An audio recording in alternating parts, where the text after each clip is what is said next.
Hello everyone, the 316 here with another Morphin Monday Lightning Collection review. This time I got the first wave of monsters, the Mighty Morphin Pumpkin Wrapper figure.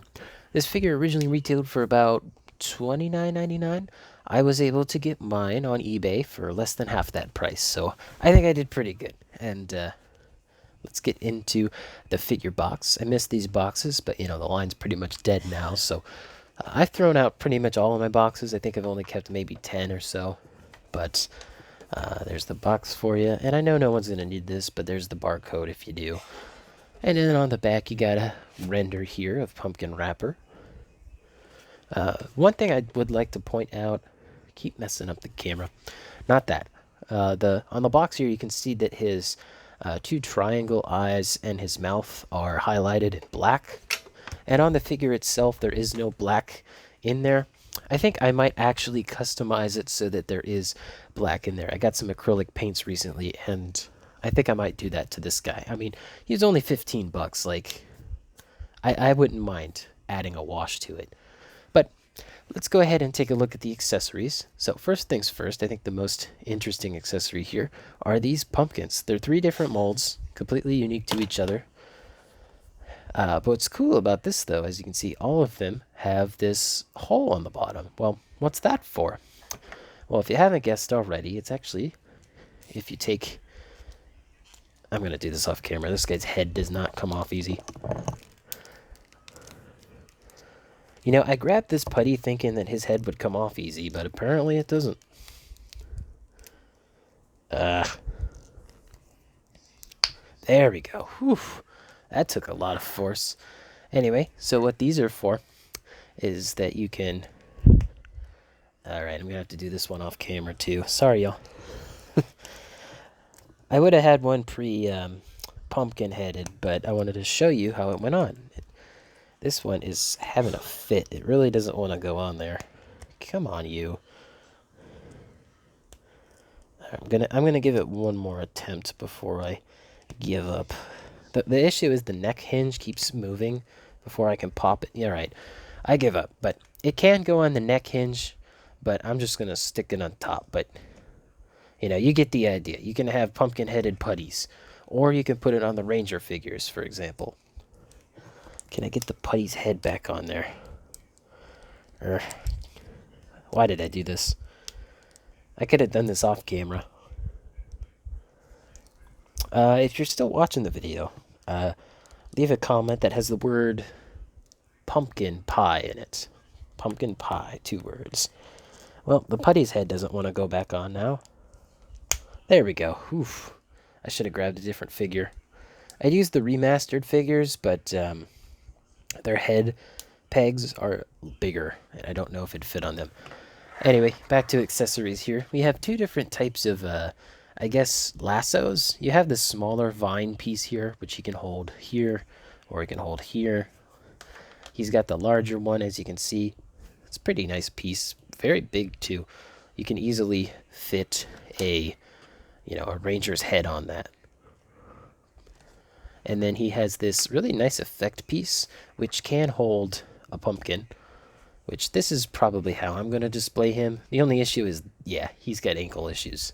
So I'll find a way to display him like this. Hey, he's standing up. All right, let's get these accessories off of him. Yeah, get. He does have 2 holding hands, one for each side. Well, I was going to say they're the exact same, but it's hard to tell. I believe they are the exact same. He's got a fisted left hand and a kind of relaxed open hand for his right hand.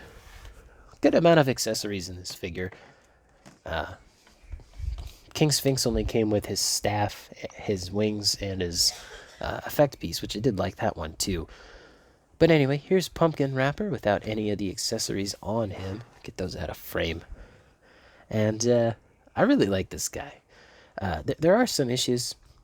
On camera, he doesn't come out as vibrant. Let me actually switch my lighting here to...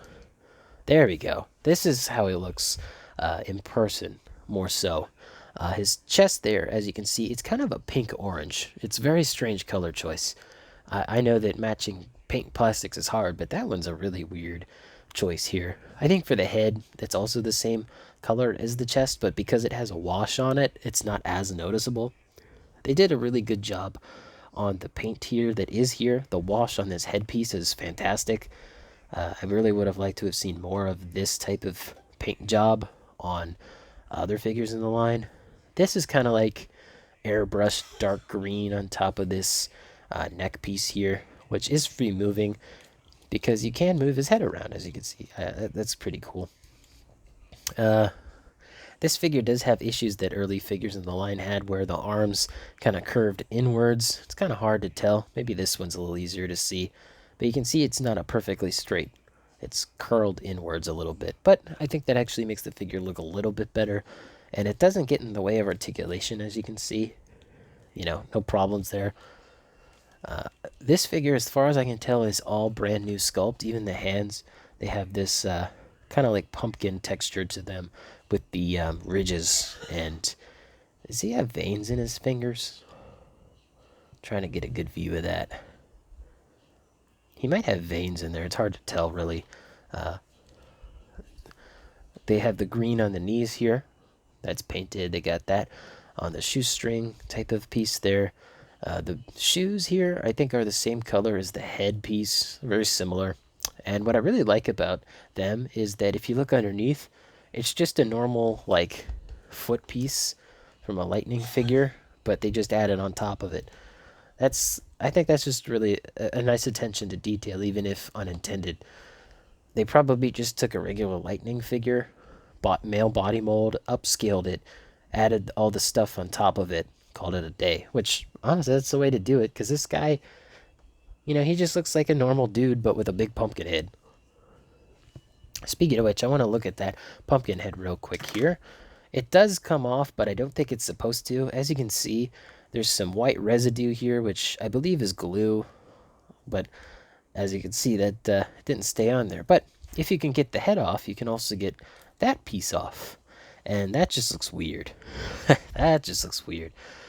Kind of reminds me of what's that Batman villain, the Eraser? I think that's his name. Pinstripe suit with an eraser head. You can't actually put the head back on in this form. Obviously, that looks a little weird, but I don't mind it. And then, if anything, it actually gives you more articulation in the head. Maybe you're doing stop motions and you want to do an up-close shot of the head, where maybe he gets hit. I don't know. Just gives you some ideas. Yeah, otherwise, painting in the mouth and the eyes here, I really like this figure, and I'm actually quite surprised by it. I had no interest in collecting the monsters, but Pudgy Pig and King Sphinx I got for a really good price years ago, so I got him, but I haven't gotten anyone else until I decided to actually finally just go back and collect them, because most of them are pretty cheap. Even Minotaur, he's starting to get into the 20 range, which I'm going to pick up soon. Anyway, let's go ahead and do some size comparisons. Not too many today. Pumpkin Rapper here stands at over 7.5 inches tall. He is a tall boy. It's mostly just that headpiece there. Let's see, who do I want to start with? Well, speaking of monsters, why don't I bring out the other monsters I was able to buy? We got Piranha's head from Deluxe Wave 1. Pretty sure that was Deluxe Wave 1. And one of the one-off monsters, we got the Eye Guy. I have King Sphinx and Pudgy Pig. I just don't want to get them down from my shelf right now.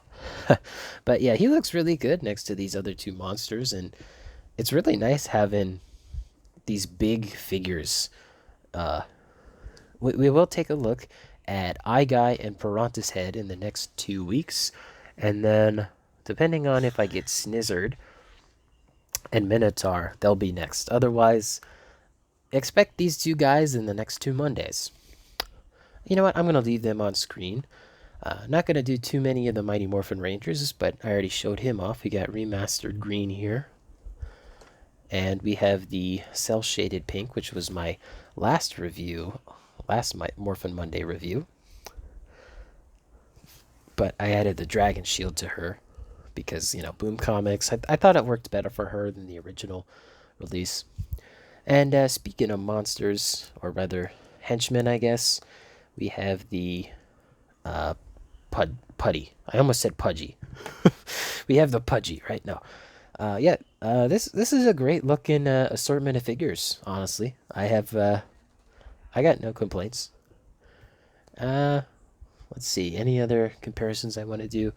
I might as well get the regular comparisons in here. Get them out of here.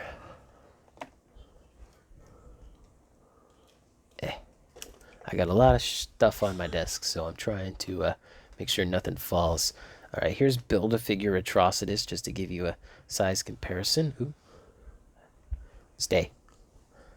Speaking of DC Multiverse. Ugh, someone's gonna fall. Hold on. Okay, no one fell. Good. There's the Gold Label Arkham City Batman, and he's actually the same height at the top of his ears. That's kind of wild to me. They're the exact same height. That's funny. All right, speaking of 7-inch figures, here's our Spartan Yoroi from the Halo Spartan Collection, the AEW Unrivaled Samoa Joe, the Mattel WWE Elite 100 John Cena, Marvel Legends Scarlet Spidey, the Star Wars Black Series Retro Card Back Return of the Jedi Boba Fett.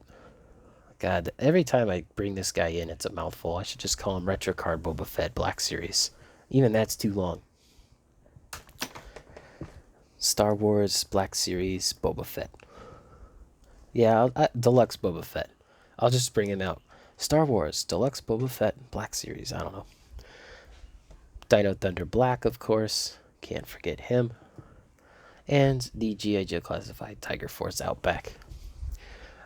Now, scaling wise, the MMPR monster figures from this line, they are bigger than they should be. I'm not denying that. But honestly, I kind of like it. I kind of like how big they are. It's not. It doesn't really bother me because I think they're just good figures, and I kind of wish I bought them when they were at full price. But I can't complain when I get them for such a cheap deal. What do you guys think of the MMPR monster figures? Let me know in the comments. Don't forget to leave a like on the video, subscribe, and hit the bell. It all helps out the channel. And as always, peace.